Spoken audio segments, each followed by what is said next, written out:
ট্রেনে ভরুন। আমার নবী বলছেন মেয়ের হাতে দাও, মেয়ে যদি ভুল করে ওকে মারামারি করিও না, ওকে আদর করিও, ভালোবাসা দিও। আল্লাহু আকবার। তাই আমার দয়ার নবীর সাহাবী যখন শুনতেছেন বললেন যার ঘরে 7টি মেয়ে 5টি মেয়ে, ওই সাহাবী বাবারে মেয়ের মুখে যখন আব্বা শুনছেন কলিজা যেন ঠান্ডা হয়ে যাচ্ছে। বাপ বেটির মহব্বত যত দিন যাচ্ছে বাবা খুব গাঢ় হয়ে যাচ্ছে। মা এমন জাত বাবা ভিতরে কথা আর ঢেকে রাখতে পারলেন না, বললেন স্বামী গো, যাকে না দেখলে আপনাকে ভালো লাগে না, যাকে আদর মায়া মমতা না করলে আপনাকে ভালো লাগে না, সে যে অন্য কারো মেয়ে নয়, অন্য কারো মেয়ে নয়, সে হচ্ছে আপনারই জন্ম দেওয়া আপন মেয়ে। যেমন বাবা হক কথা বলে দেওয়া, স্বামীর চেহারা যেন বাবা আলাদা হয়ে গেল, আর যেন বেটিকে বাবারে আদর করতে ভালো লাগে না, আর যেন বেটির মুখে আব্বা শুনতে ভালো লাগে না। এই ব্রাদার, আরবের পরিস্থিতি এত বাবা খারাপ ছিল। আল্লাহ আল্লাহ ব্রাদার ইসলাম ভাইরে আমার, একদিন বাবা হঠাৎ করে বলে ফেলেন, ও বেটির মা, আমার মেয়েকে সুন্দর করে গোসল দিয়ে দাও। বাবারে স্বামীর কথা অনুযায়ী গোসল দিতে লাগলেন। গোসল দিতেন বাবা যেন হাত যেন থর থর থর থর করে কাঁপছে। জানি না রে মা কোন জায়গায় তোকে নিয়ে যাবে। গোসল দেওয়া হলো, পোশাক পরিয়ে দিলেন বাবা। আল্লাহু আকবার। আঙুলটা বাপের ধরিয়ে দিয়ে বিদায় দিল। যা বেটে আব্বার সঙ্গে যা একটু ঘুরে যায়। বলেছিলেন প্রতিবেশীর বাড়ি যাব কিংবা কোনো জায়গায় ঘুরতে নিয়ে যাব। রাস্তায় চলতে চলতে বাবা রাস্তা বাদ দিয়ে কডলাইনে যাচ্ছেন, গভীর জঙ্গলে ঢুকতেছেন। বাচ্চা মেয়ে কেবল কথা বলতে শিখেছে, বলে আব্বা এই গভীর জঙ্গলে কোন আত্মীয়র বাড়ি আছে গো, এই গভীর জঙ্গলে কোথায় আমাকে নিয়ে যাচ্ছ গো। বাপের মুখে কোনো শব্দ নাই, কোনো চালা নাই, কোনো শব্দ নাই।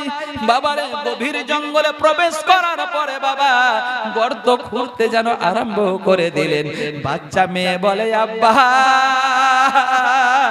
এই গভীর জঙ্গলে গর্ত কার জন্য খুঁড়তেছে। ব্রাদারে ইসলাম বাপের মুখে কোনো শব্দ নাই, কোনো উত্তর নাই। বরাবর যখন বাচ্চা মেয়ের খোঁড়া হয়ে গেছে, দেখছে বাপের পেশানি দিয়ে ঘামগুলা টপিয়ে টপিয়ে পড়তেছে।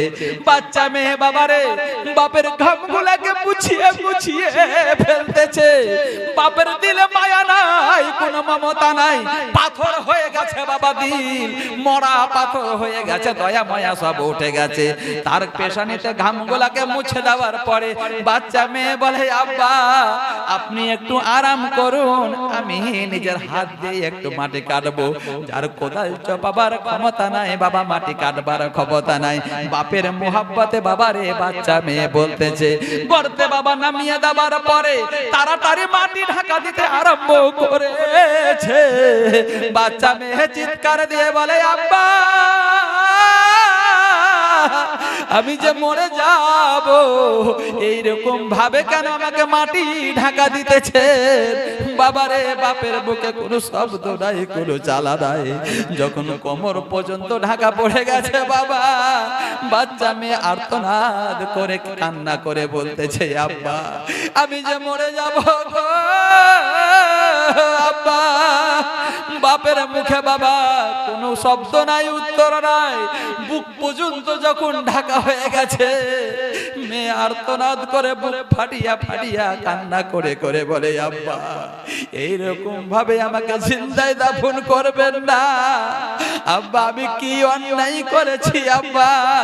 যদি দেখতে আমাকে খারাপ লাগে আমি আপনার চোখের আড়াল হয়ে যাব, জীবনে কোনোদিন আপনার সম্মুখে আসবো না আব্বা। এইরকম ভাবে আমাকে জিন্দায় দাফন করবেন না।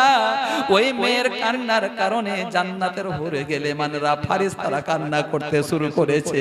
জঙ্গলের পশু পক্ষীরা কান্না করে চিৎকার দিয়ে বলে হে আল্লাহ এ কোন জাতি দুনিয়ার বুকে পাঠালা, বাপ হয়ে নিজের বেটিকে দাফন করতেছে। আল্লাহু আকবার। এমনি করতে করতে বাবা রে মেয়েকে জিন্দায় দাফন করে দিল। আমার মায়ার নবী দয়ার নবী শোনার পরে বলে এত বড় তুমি কাজ করেছো, তোমার দিলে মায়া ছিল না, তোমার দিলে দয়া ছিল না। ইয়া রাসূলুল্লাহ, এত বড় অন্যায় কাজ করেছি, আল্লাহ কি আমাকে ক্ষমা করবে না? আমার মায়ার নবী শোনার পরে বলে সাহাবী, আল্লাহর নাম হচ্ছে গাফফার, আল্লাহর নাম হচ্ছে সাত্তার, আল্লাহ হচ্ছে করিম, আল্লাহ হচ্ছে রহিম, আল্লাহর দয়ার শেষ নাই। আল্লাহর কাছে কেঁদে কেঁদে দোয়া চাও, আল্লাহ রহমানুর রহিম, আল্লাহ তোমাকে ক্ষমা করবে। আমার নবী বললেন আরববাসী, মেয়ে তোমার মাথার বোঝা নয়। যে বাড়িতে একটি পুত্র সন্তান জন্ম নিল, ওই বাড়িতে খোদার একটি রহমত নাজিল হলো। আর যে বাড়িতে একটি মেয়ে জন্ম নিল, সে বাড়িতে খোদার 10টি রহমত নাজিল হলো।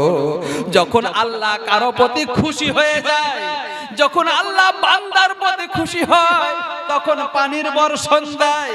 আর খাস করে আল্লাহ যখন কারো প্রতি খুশি হয়ে যায়, আল্লাহ তখন তাকে বেটি দিয়ে দেয়। বেটি তেরি बोझ नहीं है, बेटी तेरी बोझ नहीं है, रहमत है ये तेरे लिए, रहमत है ये तेरे लिए। एक कह कर बेटे को बचाया आमिन नबी के प्यारे ने, आमिन नबी के प्यारे ने। बोलिए सुभान अल्लाह, सुभान अल्लाह। बेटी के तुमरा जिंदा दाफन करছো। আরে এই বেটি যেদিন বড় হবে, বড় হওয়ার পরে শ্বশুর বাড়ি যাবে, শ্বশুর বাড়ি যাবার পরে বেটা বেটির মা হবে, সেই দিন ওই মায়ের পায়ের তলাটা বেটা বেটির জন্য জান্নাতের ঠিকানা হয়ে যাবে। সুবহানাল্লাহ, আল্লাহু আকবার। यकीनन माँ के कदमों के तले एक खास जन्नत है। बोलिए मचल के सुभान अल्लाह। सुभान अल्लाह। बाप सांस যতক্ষণ চালু আছে নেকি করে নেন, একবার সুবহান আল্লাহ বলবেন 90 নেকি পাবেন। মরে যাওয়ার পরে কেউ পাঠালে পাবেন না, তো তাকিয়ে থাকবেন। ঠিক কি না? কথা বলতে পারছি? যতক্ষণ শ্বাস চালু আছে নেকি করে নেন, মোহাব্বতে বলুন সুবহানাল্লাহ, সুবহানাল্লাহ। यकीनन माँ के कदमों के तले एक खास जन्नत है, मगर ये जन्नत अरबी आका की बदौलत है, मगर ये जन्नत अरबी आका की बदौलत है। আমার মায়ার নবী, আমার দয়ার নবী বলেছেন, বেটির বাড়ি তুমি ঘন ঘন যেও। বাপকে বলছে। আচ্ছা, এই কথাটাই শেষ।